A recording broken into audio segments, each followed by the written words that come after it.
عندنا 600 معتقل شباب زاد في المحاكم ديال المغرب. السيده وزير، كتعرفوا ان المغرب الان يترأس مجلس حقوق الانسان تابع للامم المتحده 2024 دابا.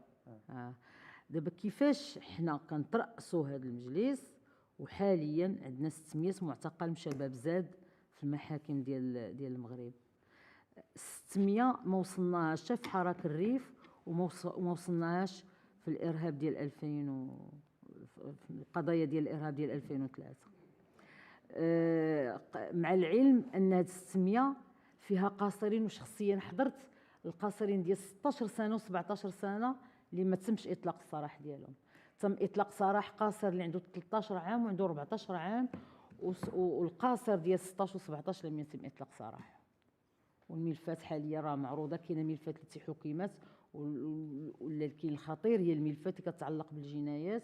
والسؤال مطروح، واش هادوك شباب اللي هما تيحضروا كيقول لك حنا غير سلميه، ولا راه هناك بلطجيه اللي قاموا باعمال ديال التخريب وتم توريط شباب اللي لا علاقه لهم، شباب اللي دي دكتورون. شاب اللي كان غادي يناقش الدكتوراه اسبوع من بعد، شاب اللي يقدر يكون ولدي وولدك وولد اي واحد في هذه القاعه.